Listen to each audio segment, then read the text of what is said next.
Hello students, आज के lecture में हम देखेंगे कि जो अखंडित श्रेणी होती है या सतत श्रेणी होती है उसमें बहुलक का निर्धारण किस प्रकार से किया जाता है। तो जो अखंडित या सतत श्रेणी है या जिसे हम कंटिन्यूअस सीरीज़ कहते हैं, उसमें मोड निकालने के दो तरीके होते हैं। जैसा कि प्रीवियसली हमने देखा है, पहला होता है निरीक्षण रीति से, जिसमें हम इंस्पेक्शन के द्वारा सीरीज़ को देखकर मोड का निर्धारण कर सकते हैं, और दूसरा तरीका होता है ग्रुपिंग मेथड के द्वारा या फिर समूहन रीति के द्वारा। तो इन दोनों रीतियों से हम सबसे पहले सतत श्रेणी में क्या करते हैं, मॉडल ग्रुप का निर्धारण करते हैं। जो भी हमारा मॉडल ग्रुप होगा, बहुलक का वर्ग होता है, उसका निर्धारण किया जाता है और उसके बाद उसमें फॉर्मूला लगाया जाता है। निरीक्षण मेथड में हम सीरीज़ को देखकर जहाँ पर आवृत्तियों का संकेंद्रण सबसे ज़्यादा होगा वह हमारा बहुलक वर्ग बन जाएगा, मॉडल क्लास बन जाएगा। और समूहन रीति में हम क्या करेंगे, कॉलम्स बनाएंगे। जैसा हमने प्रीवियस लेक्चर में देखा है, 6 कॉलम बनेंगे और उसके बाद में उस कॉलम या ग्रुपिंग मेथड के द्वारा हम मॉडल ग्रुप को डिसाइड करेंगे कि हमारा मॉडल ग्रुप कौन सा होगा।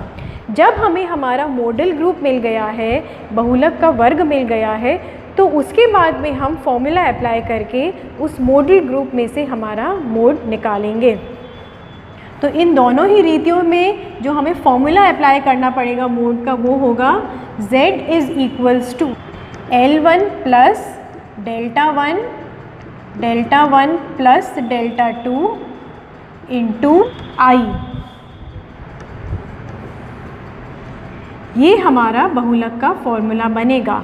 Z का मतलब हमें पता है क्या है, बहुलक है। बहुलक को हम Z से डिनोट करते हैं। L1 क्या होता है, जो भी हमारी मॉडल ग्रुप है या जो भी हमने वर्ग निकाला है उसकी निचली सीमा। फॉर एग्ज़ाम्पल हमारा 30 to 40 जो है ये हमारा मॉडल ग्रुप होता है। तो इसमें जो छोटी वैल्यू होती है वो क्या होती है, लोअर लिमिट या निचली सीमा। बड़ी वैल्यू होती है वो होती है अपर लिमिट या फिर ऊपरी सीमा। तो L1 का मतलब होता है बहुलक वर्ग की निचली सीमा। फिर आता है डेल्टा 1। डेल्टा 1 का मतलब होता है, इसको हम कहते हैं F1 माइनस F0। F1 क्या होता है, F1 हमारा है जो भी हमने बहुलक वर्ग डिसाइड किया है उसकी आवृत्ति। वर्ग सीरीज़ में बहुत सारे वर्ग होते हैं, बहुत सारे क्लासेस दे रखी होती हैं और हर क्लास का एक उसका रिस्पेक्टिव आवृत्ति होती है। हमें यहाँ पर F1 का मतलब जो भी हमने बहुलक वर्ग लिया है, सपोज़ जो 30 to 40 था, तो इसकी आवृत्ति जो होगी वो hamaरी F1 हो जाएगी। तो ये हो जाएगी बहुलक वर्ग की आवृत्ति। F2 क्या होगी F0 क्या होगी हमारी, बहुलक वर्ग से जो पिछला वर्ग है उसकी आवृत्ति, बहुलक वर्ग के पहले वाले वर्ग की आवृत्ति।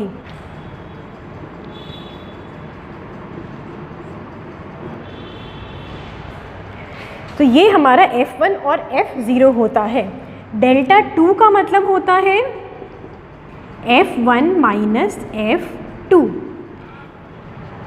मतलब F1 तो वापस वही है बहुलक वर्ग की आवृत्ति, और F2 क्या होगा हमारा, बहुलक वर्ग से जो अगला वर्ग है यानी कि उसके नीचे वाला वर्ग। ये हमारा बहुलक वर्ग है, तो जो 40 से 50 वाला वर्ग होगा, अगला वर्ग होगा, उसकी आवृत्ति। यहाँ हम लिख देते हैं बहुलक वर्ग से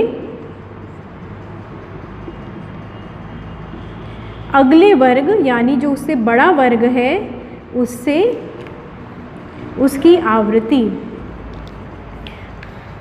ये F1, F0, F2 है, तो इनको हम यहाँ पर डेल्टा 1 और डेल्टा 2 से स्पेसिफाई करते हैं। फिर आता है I हमने पहले वाले फॉर्मूले में भी देखा था। I का मतलब क्या होता है, जो भी हमारा हमने वर्ग लिया है उनका अंतर कितना है, क्लास इंटरवल कितनी है, वर्ग का आकार कितना है। तो ये हमारा I हो जाएगा, क्लास साइज। यहाँ पर जैसे कि क्लास साइज़ क्या है 30 से 40, क्लास साइज़ क्या हुई यहाँ पर 10 का डिफरेंस है दोनों में, तो हमारी वर्ग अंतर हो जाएगा 10। इस फॉर्मूले को यहाँ पर हमने डेल्टा 1 डेल्टा 2 लिखा है, इसकी जगह हम डायरेक्टली F1 F0 से भी लिख सकते हैं। सपोज़ यहाँ पर लिखा जा सकता है Z is equals to L1 plus delta 1 की जगह हम लिख देते हैं F1 माइनस F0,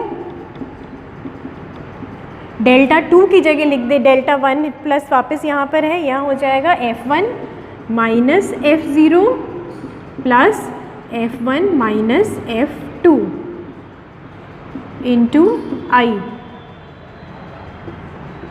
इस तरीके से लिखा जा सकता है इस फॉर्मूले को, या फिर इसको और सिंप्लीफाई करके इसके ब्रैकेट्स ओपन अगर करते हैं तो हमें मिल जाएगा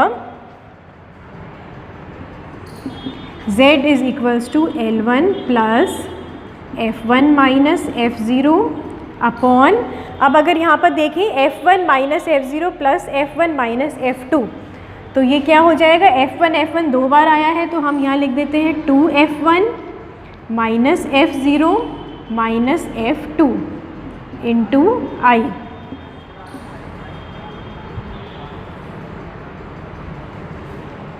ये तो चाहे हम ये लिखें या ये लिखें, दोनों फॉर्मूले में से कोई भी यूज़ कर सकते हैं। इसमें आपको क्लियरली पता चल जाएगा कि डेल्टा 1 डेल्टा 2 किसके लिए स्टैंड कर रहा है, यहाँ पर आपको इसको स्पेसिफाई करना पड़ेगा। तो जब हम निरीक्षण या समूहन रीति से मॉडल ग्रुप डिसाइड कर लेते हैं, उसके बाद में ये फॉर्मूला अप्लाई करके मोड को इवैल्यूएट करते हैं। इसका हम एक क्वेश्चन देखते हैं। ये एक हमें क्वेश्चन दे रखा है जिसमें एक तरफ वर्ग अंतर स्पेसिफाइड है, एक तरफ आवृत्तियाँ दे रखी है, इसमें हमें मोड निकालना है। यहाँ पर एक चीज़ देख लेनी चाहिए कि ये जो वर्ग अंतर स्पेसिफाई यहाँ पे दे रखे हैं, ये हमारे कैसे हैं। हमने पहले देखा था पुराने लेक्चर में कि दो तरीके की सीरीज़ होती है, एक होती है समावेशी सीरीज़ और एक होती है अपवर्जी सीरीज़। ये हमारी कैसी श्रेणी है, अपवर्जी या फिर एक्सक्लूसिव सीरीज़ है। एक्सक्लूसिव सीरीज़ है क्योंकि यहाँ पर जो वर्ग अंतर हैं वो लगातार दे रखे हैं। तो अगर हमारी इन केस श्रेणी अपवर्जी ना होकर समावेशी हो या इंक्लूसिव सीरीज़ दे रखी हो, तो पहले हमें समावेशी श्रेणी को अपवर्जी या फिर एक्सक्लूसिव सीरीज़ में कन्वर्ट करना पड़ेगा। मतलब ये जो वर्ग अंतर है ये लगातार होने चाहिए। जैसे यहाँ 8 है तो अगली वर्ग अंतर का जो लोअर लिमिट है वो भी 8 होना चाहिए। इसी तरीके से यहाँ 12 है तो ये भी 12 है, तभी हमारे मोड की वैल्यू सही निकलेगी। अगर सपोज़ ये 4 से 7 होता और फिर यहाँ 8 से 12 होता या 8 से 11 होता, तो इस तरीके की सीरीज़ में हम अगर डायरेक्टली फॉर्मूला लगाएंगे तो हमारा आंसर सही नहीं आएगा। मोड निकालने के लिए दो बातों का ध्यान रखना ज़रूरी है। सबसे पहला कि जो हमारी सीरीज़ होती है वो हमेशा अपवर्जी सीरीज़, एक्सक्लूसिव सीरीज़ होनी चाहिए। और दूसरी बात है कि जो सीरीज़ होती है उसमें ये जो वर्ग अंतर हैं ये बराबर होने चाहिए, लगातार होने चाहिए। यहाँ पर हम अगर इस श्रेणी में देखें तो हमारे वर्ग अंतर 4 का अंतर है पूरी श्रेणी में ही। तो इस तरीके से ये इक्वल क्लास इंटरवल है। इन केस ये अनइक्वल होते हैं, कहीं 4 का, कहीं 6 का, कहीं 10 का अंतर हो, तो हमें सबसे पहले उस श्रेणी को इक्वल क्लास इंटरवल में कन्वर्ट करना पड़ेगा, फिर फॉर्मूला अप्लाई करेंगे। तो यहाँ पर जो हमारी आवृत्तियाँ ये दे रखी हैं, इनको हम ये F से डिनोट करते हैं। वर्ग अंतर हमारे X सीरीज़ हो जाती है। अब यहाँ आवृत्तियों को देखने से पता चल रहा है कि ये लगातार नहीं है, नियमित रूप पर नहीं दे रखी हैं। पहले आवृत्तियाँ बढ़ी, फिर वापस कम हुई, फिर वापस बढ़ी, फिर वापस कम हो गई। तो क्योंकि लगातार और नियमित आवृत्तियाँ नहीं हैं, इसीलिए हम इंस्पेक्शन मेथड से ये नहीं पता लगा सकेंगे कि हमारा सही मॉडल ग्रुप कौन सा होगा। यहाँ पर मॉडल ग्रुप का निर्धारण नहीं किया जा सकता। तो इसके लिए हम क्या करेंगे, ग्रुपिंग मेथड का यूज़ करेंगे। समूहन रीति के द्वारा सबसे पहले मॉडल ग्रुप को डिसाइड करेंगे। समूहन रीति हमने लास्ट लेक्चर में भी डिस्कस किया था। उसमें क्या होता है, 6 कॉलम्स बनाने होते हैं। तो सबसे पहला कॉलम तो जो आवृत्ति का कॉलम होता है वही हमारा कॉलम नंबर 1 बन जाता है। ये हमारा पहला कॉलम बन जाता है। फिर क्या करेंगे, हम दूसरा कॉलम बनाएंगे। दूसरा column, column number 2। Column number 2 के लिए हमें क्या करना होता है, जो ये आवृत्तियाँ दे रखी हैं उनका 2-2 का ग्रुप बनाना है। इसीलिए इसे ग्रुपिंग मेथड कहते हैं, क्योंकि हम यहाँ पे ग्रुप्स बना के उनका टोटल करते हैं। तो सबसे पहले हम पहली 2 आवृत्तियों का ग्रुप बना लिया और इन दोनों को सम करके उसकी वैल्यू यहाँ लिख देते हैं, जैसे कि 10 + 12 यानी कि 22। इसी तरीके से अगले 2 आवृत्तियों का हमने ग्रुप बनाया और इनका टोटल यहाँ पर लिखा, 16 + 14 30।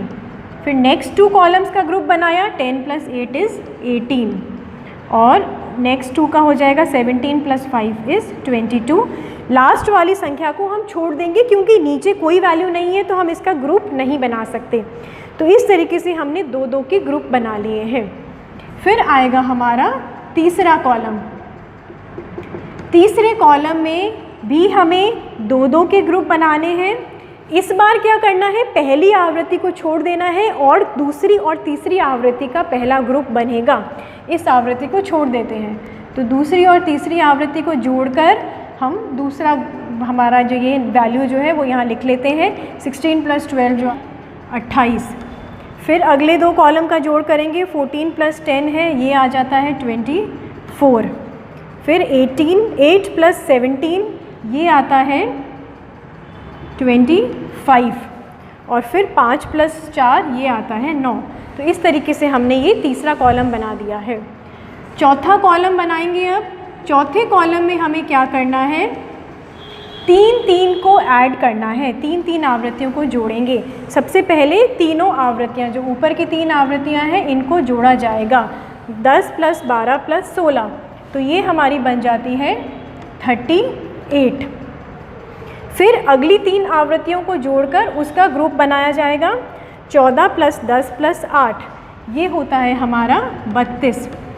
फिर अगली लास्ट की जो 3 आवृत्तियां हैं इनको टोटल करके इसका ग्रुप बनाया जाएगा, 17 + 5 + 4 तो ये हो जाता है 26। अब आता है हमारा 5वां कॉलम। 5वें कॉलम में वापस से 3-3 को जोड़ा जाएगा। इस बार क्या करेंगे, ऊपर वाली आवृत्ति को छोड़कर और अगली 3 आवृत्तियों को जोड़ेंगे, 12 + 16 + 14 तो ये हमारा कितना होता है, 42। इसी तरीके से अगले 3 को 10 + 8 + 17 इन तीनों का टोटल किया जाता है। तो ये हमारा आ जाएगा 28 और 35। इसमें 2 ही बन रहे हैं ग्रुप, तीसरे ग्रुप में क्योंकि सिर्फ 2 ही नंबर रह गए हैं तो यहाँ पर 3 का ग्रुप नहीं बनेगा। फिर आता है हमारा कॉलम नंबर 6। कॉलम नंबर 6 में हमें वापस से 3-3 का ही ग्रुप बनाना है। इस बार क्या करेंगे, पहले की 2 ऊपर वाली 2 आवृत्तियों को छोड़कर तीसरी आवृत्ति से शुरुआत करेंगे। तो तीसरी आवृत्ति से जब हम शुरू करते हैं तो 3-3 का जो ग्रुप बनेगा उसमें टोटल होगा 16 + 14 + 10। तो इन तीनों का टोटल हमारे पास में आता है 40। फिर अगली 3 जो आवृत्तियां हैं 8, 17 और 5 इन तीनों का टोटल कर लिया जाएगा। इसका टोटल आता है 30। तो ये हमने 6 कॉलम बना लिए हैं। अब अगला स्टेप हमारा इसमें क्या होगा, जो ये 6 कॉलम बनाए हैं इनमें हमें हाईएस्ट नंबर देखना है कि हाईएस्ट वैल्यू कौन सी है। जैसे कि पहला जो कॉलम है आवृत्तियों का उसमें 17 हाईएस्ट फिगर है। तो अब जो 17 हाईएस्ट फिगर है ये आवृत्ति किसकी है, ये इस श्रेणी की है, इस वर्ग की है, 28 से 32। तो हम इसके आगे एक टेली बार का कॉलम बनाएंगे और टेली बार लगा देंगे। तो ये हमारा टेली बार आ जाता है 28 से 32 के बीच में। इसी तरीके से कॉलम 2 में जो हमारा हाईएस्ट नंबर क्या है 30 है। ये बना है 2 आवृत्तियों को जोड़कर 16 + 14। तो इनको हम 12 to 16 और 16 to 20 ग्रुप के आगे एक एक टेली बार लगा देंगे, यानी तीसरे और चौथे वर्ग के आगे। कॉलम 3 में हमारा हाईएस्ट नंबर कौन सा है, 28 है। 28 वापस से 2 से मिलके बना है। इसमें हम दूसरा और तीसरी श्रेणी जो है, तीसरा वर्ग है, इनके आगे एक एक टेलीबार लगा देंगे। फिर आता है कॉलम 4 में 38 सबसे बड़ा नंबर है। 38 इस बार है 3 आवृत्तियों से मिलकर बना है, 10, 12 और 16। तो हम इन तीनों वर्गों के आगे एक एक टेलीबार लगा देते हैं, इधर एक और यहाँ पर एक। फिर कॉलम 5 में हमारा बड़ा नंबर है 42। ये इन तीनों से कॉरेस्पॉन्डिंग है, इन 3 आवृत्तियों से मिलकर बना है। तो हम इन तीनों के आगे एक टेलीबार लगा देंगे, इधर और यहाँ पर। फिर आता है 40। कॉलम 6 में 40 हाईएस्ट है, जो कि वापस इन 3 आवृत्तियों से जुड़कर बना है, 16, 14 और 10। तो इनके कॉरेस्पॉन्डिंग जो वर्ग होते हैं वहाँ पर हम तीनों के आगे एक एक टेलीबार लगा देते हैं। तो यहाँ एक और एक। अब इन जो टेलीबार्स हमारे आए हैं इनको हम टोटल कर लेते हैं। ये 1 है, 3, 5, 3, 1 और 1। तो इन टेलीबार्स में अब हमें पता चल जाता है कि जहाँ पर भी जिस के वर्ग के आगे सबसे ज़्यादा टेलीबार लगे हैं वो हमारा क्या बन जाएगा, मॉडल ग्रुप बन जाएगा। यहाँ पर सबसे ज़्यादा टेलीबार 5 है, वो कौन से वर्ग के आगे आते हैं, 12 से 16 के आगे। तो ये जो है ये हमारा क्या बन जाता है, मॉडल ग्रुप। मॉडल ग्रुप का मतलब है कि जो हमारा मोड होगा, जो बहुलक होगा, वो 12 से 16 के बीच में ही कोई वैल्यू होगी। तो मॉडल ग्रुप ये बन जाता है। जो मॉडल ग्रुप की आवृत्ति होगी वो क्या हो जाएगी हमारी, F1। मॉडल ग्रुप से पहले वाला जो ग्रुप होता है उसकी आवृत्ति बन जाएगी हमारी F0 और उससे अगले वर्ग की आवृत्ति हो जाएगी F2। तो ये 3 वैल्यूज़ हमें यहाँ पर पता चल गई है, F0, F1, F2। अब हमें ये वैल्यूज़ को फॉर्मूले में इंसर्ट करके आंसर निकालते हैं कि मोड कितना आता है। हमारा मोड का फॉर्मूला क्या था, L1 plus F1 minus F0 2F1 minus F0 minus F2 into I। तो अब इस फॉर्मूले में अगर वैल्यूज़ डालें, L1 यानी कि जो भी मॉडल ग्रुप है उसकी निचली सीमा, जो कि 12 से 16 ग्रुप है, तो इसमें निचली सीमा क्या है, 12। तो हम यहाँ लिख देते हैं 12। F1 कितना है हमारा, 16, और 16 में से F0 कितना है, 12। 16 माइनस 12 हो जाएगा। उसी तरीके से फिर यहाँ पे हम कर देते हैं 2 इंटू 16 माइनस F0 12 है और F2 कितना है, 14। ये वैल्यूज़ हमने लिख ली। I कितना होता है, I होता है वर्ग अंतर। तो यहाँ 12 से 16 में यहाँ पर कितना वर्ग अंतर है सीरीज़ में, 4 4 का। तो हम इसको 4 से मल्टीप्लाई कर देते हैं। अब इसको सॉल्व करके हम आंसर निकालते हैं। क्या आता है, 12 प्लस 16 में से 12 गए तो 4 बचे।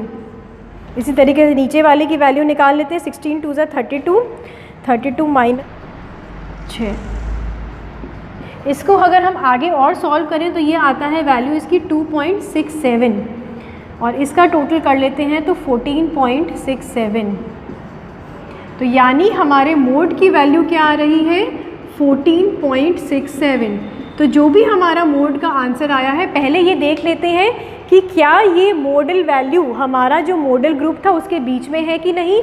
12 से 16 के बीच में ही आना चाहिए। 14 जो है वो इसके बीच में आता है, इसका मतलब हमारा मोड सही निकाला है, मॉडल ग्रुप के लिमिट्स में आ रहा है। तो ये इस तरीके से हमने यहाँ पर मोड को कैलकुलेट कर लिया है। डिस्क्रीट सीरीज़ की तरह ही है ये ग्रुपिंग मेथड। डिफरेंस क्या होता है, डिस्क्रीट सीरीज़ में तो टेलीबार जिसका हाईएस्ट होता है उसके कॉरेस्पॉन्डिंग वैल्यू जो होती है वही हमारा मोड बन जाता है।